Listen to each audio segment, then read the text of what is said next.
the United States, where fast food chains like McDonald's are used it to make cheap burgers. So if there's a subsidy, if you can buy a cheap burger in McDonald's, it's at the expense of a cost which is not being enumerated, which you're not paying for, namely the destruction of ecological landscapes as well as the destruction of lifestyles. Like in Mexico, small farmers growing rice and beans are being displaced by the fact that you're now growing all kinds of feed crops to fatten animals which will then be slaughtered for meat.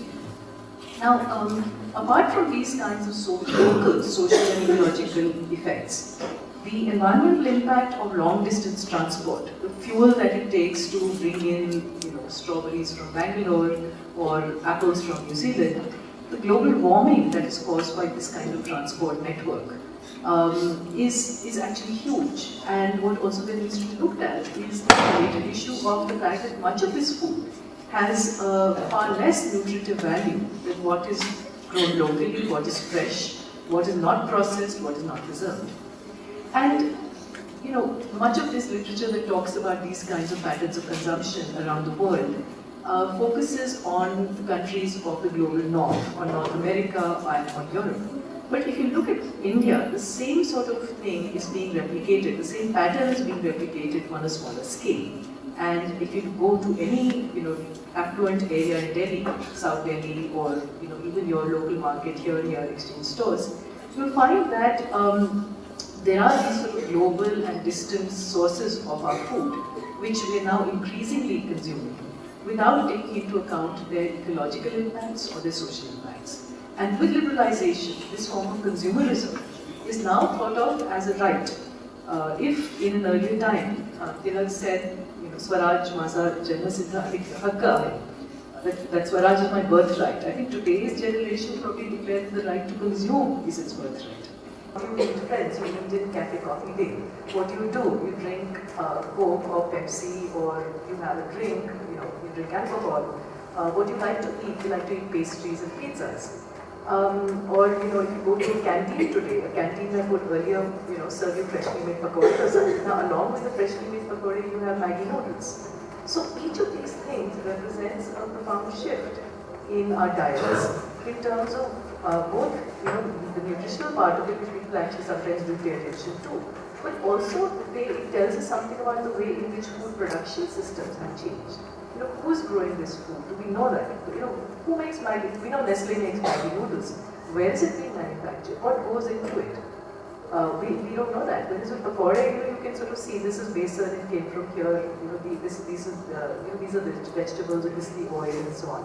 But there is a huge change in terms of the circuits of resource extraction that different kinds of consumption actually entail. Consumerism of this kind has also gone along with a new kind of shift in the ways in which we think of our bodies. And I think a notion of what is healthy and a notion of what is beautiful has also changed. So, if you're reading or whatever, page 3, film magazines, etc., everybody knows about the size 0 figure. Lots of people aspire to the size 0 figure by going in for whatever diets and working out and so on and so forth.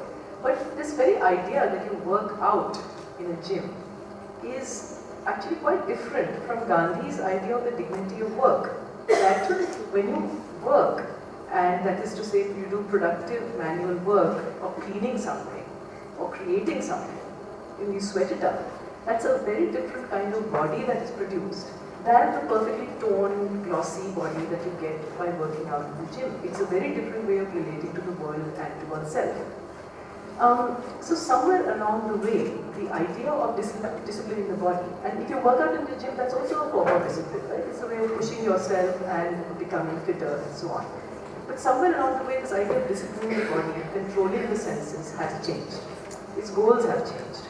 And Gandhi's concern, and someone might even say obsession with diet, what you put inside your body and also actually what you take out, was motivated by a notion of wholeness and balance. And I think the idea of diet and dieting today means very, very different things, where the connections with the environment, the connection with one's own self, as well as with other people, is now radically different.